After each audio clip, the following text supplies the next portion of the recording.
Basic English গ্রামারের tense নিয়ে আলোচনা করব। তো ভার্বের পরে আমরা টেন্স নিয়ে আলোচনা করছি, কারণ টেন্সটা হয় হচ্ছে ভার্বের। ঠিক আছে? টেন্সটা কিসের হয়? ক্রিয়ার হয়। আচ্ছা, চলো আমরা এই ভিডিওতে কি নিয়ে আলোচনা করব দেখে নিই এক নজরে। আমরা আলোচনা করব হচ্ছে টেন্স নিয়ে। টেন্স কি দেখব এবং প্রেজেন্ট টেন্স এবং তার আন্ডারে যা আছে সবকিছু, পাস্ট টেন্স, ফিউচার টেন্স এবং তাদের আন্ডারে যা আছে সবকিছু নিয়ে আলোচনা করা হবে এই ভিডিওতে। তো আমাদের প্রথমেই এই সম্পূর্ণ যে ওভারভিউটা, অর্থাৎ টোটাল যে 12 প্রকার টেন্স, এটার গঠন প্রণালী এবং উদাহরণ কিন্তু এখানে দেওয়া আছে। তো এই পিডিএফটা বা এই নোটটা তোমাদের কাছে প্রোভাইড করব, তোমরা এখান থেকে দেখে নিতে পারবে।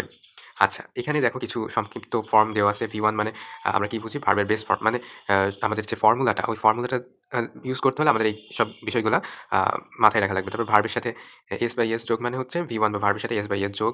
V2 হচ্ছে পাস্ট ফর্ম এবং V3 হচ্ছে পাস্ট পার্টিসিপল ফর্ম এবং ভার্বের সাথে ing যোগ মানে হচ্ছে প্রেজেন্ট পার্টিসিপল ফর্ম। ঠিক আছে?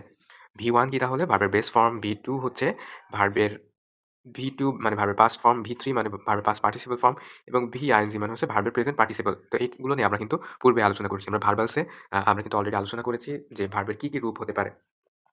আচ্ছা, এবার আমরা দেখি টেন্স বলতে আসলে কি বোঝায়। টেন্স বা কাল বলতে বোঝায় ক্রিয়াটা কখন সংঘটিত হয়েছে।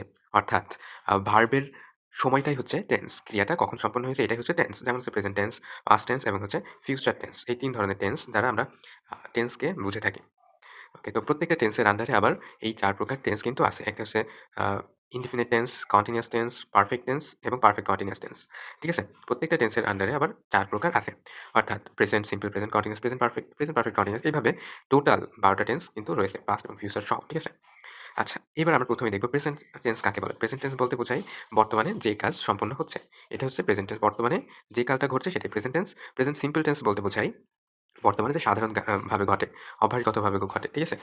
এটা অনির্দিষ্ট ঘটনা বোঝায়। এই কারণে প্রেজেন্ট সিম্পল টেন্সকে আবার প্রেজেন্ট ইনডিফিনিট টেন্স হিসেবেও আমরা জানি। এটার গঠন প্রণালী খুব স্বাভাবিক। সেটা হচ্ছে সাবজেক্ট প্লাস ভার্বের V1, তার মানে ভার্বের বেস ফর্ম। ঠিক আছে? প্লাস অবজেক্ট বা এক্সটেনশন। আর বেস ফর্মের সাথে s বা es যোগ হতে পারে। কখন হতে পারে? যখন সাবজেক্টটা থার্ড পারসন সিঙ্গুলার নাম্বার হয় তখন। এখানে উদাহরণ দেওয়া আছে, সবগুলো হচ্ছে subject plus verb plus object, এবং সাবজেক্ট যদি থার্ড পারসন সিঙ্গুলার নাম্বার হয় তাহলে তার ভার্বের সাথে s বা es কিন্তু যোগ হয়। ঠিক আছে? আচ্ছা, প্রেজেন্ট কন্টিনিউয়াস টেন্স মানে হচ্ছে চলমান আছে, যেটা চলমান আছে, চলছে, ঘটছে, সেটা সাবজেক্টের সাথে am, is, are এইগুলা যুক্ত হবে। am, is এবং are। সো am কোথায় হবে, is কোথায় হবে এবং are কোথায় হবে, তাই না? এটা হচ্ছে প্রশ্ন।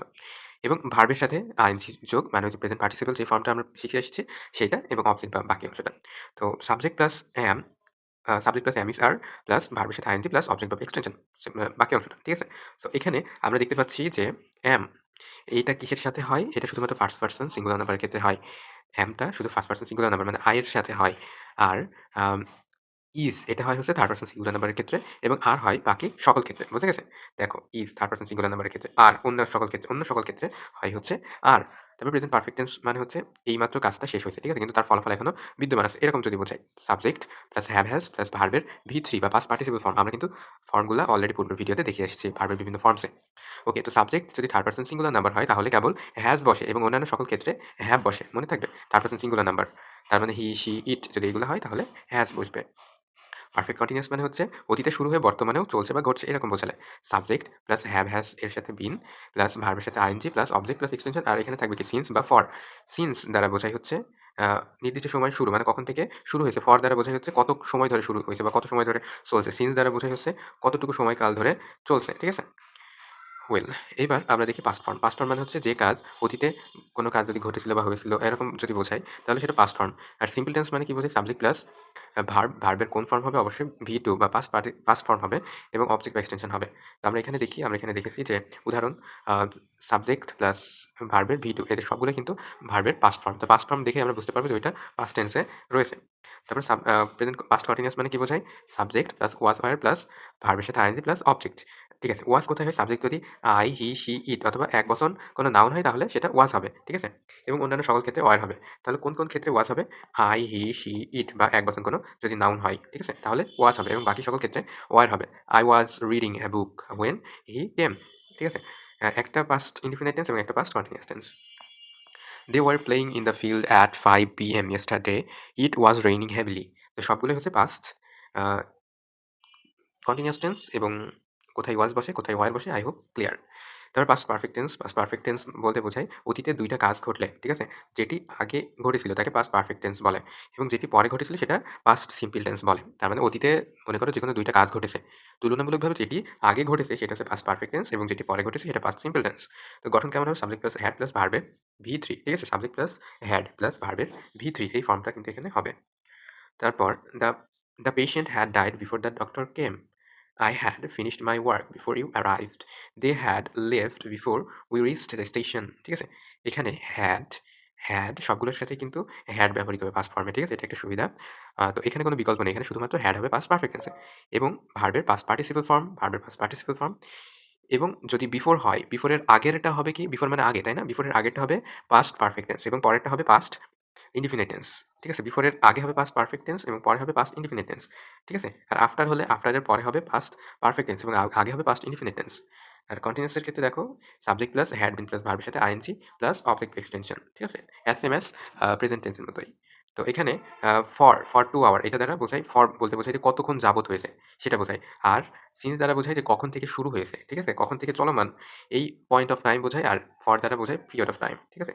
ফর 2 আওয়ার, ফর 2 ডেজ মানে নির্দিষ্ট করে এরকম সময় বলে দেয়। আর সিন্স দ্বারা বোঝায় যে কখন থেকে শুরু হয়েছে। এটা নির্দিষ্ট করে আসলে বোঝায় না। শুধু পয়েন্ট করে, টাইমটাকে পয়েন্ট করে বোঝায় দেয়। আর ফিউচার সিম্পল টেন্সের মানে হচ্ছে ভবিষ্যতে কোনো কাজ ঘটবে এমন বোঝায়। Subject plus shall will plus ভার্বের বেস ফর্ম। ঠিক আছে? এখন আধুনিকভাবে দেখা যায় যে সাবজেক্ট সর্বদাই উইলকে গ্রহণ করে। এখন ওই শ্যালটা কিন্তু খুব একটা ব্যবহৃত হয় না।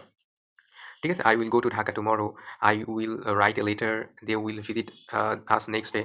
আর ফিউচার কন্টিনিউয়াস টেন্সে কি হয়? ফিউচার কন্টিনিউয়াস টেন্সে সাবজেক্ট হয় shall be, will be plus ভার্বের সাথে আইএনজি যোগ plus extension. I will be studying at 10 PM tonight. She will be watching TV then. They will be playing football when we arrive. So will be সব জায়গায় কিন্তু will be ব্যবহৃত হবে এবং ভার্বের সাথে আইএনজি যোগ হবে। শুধু বিটা কিন্তু থাকবে ফিউচার কন্টিনিউয়াস টেন্সে, এটা মাথায় রাখতে হবে। ঠিক আছে? আচ্ছা, এবার ফিউচার পারফেক্ট টেন্সে কি হবে? পারফেক্ট টেন্সের গঠন অনুযায়ী shall have, will have plus ভার্বের V3. I shall have finished my homework tomorrow. Okay? By preposition দেখতে পাচ্ছি আমরা। তো এবার ফিউচার পারফেক্ট কন্টিনিউয়াস এর ক্ষেত্রে কি হবে? এটা হবে subject plus will have bin, shall have been, will have বিন। ঠিক আছে? তো এখানে আমরা দেখছি যে শ্যাল, উইল কিন্তু সব জায়গায় থাকছে ফিউচারের ক্ষেত্রে এবং কন্টিনিউয়াসে শুধু বি আসছে, পারফেক্টে বিন আসছে এবং পারফেক্ট কন্টিনিউয়াসে shall have been, will have been আসছে। তো এই হচ্ছে আমাদের টোটাল গঠন প্রণালীটা। তো এখানে by next year I will have been working here. ঠিক আছে? আচ্ছা, টেন্সের গুরুত্ব কিন্তু অনেক। আমরা শুধুমাত্র টেন্সগুলো শিখাই কিন্তু যাবতীয় যত রকমের সমস্যা আছে ইংরেজিতে সব ট্রান্সলেট কিন্তু টেন্সের ব্যবহারে করে ফেলতে পারি।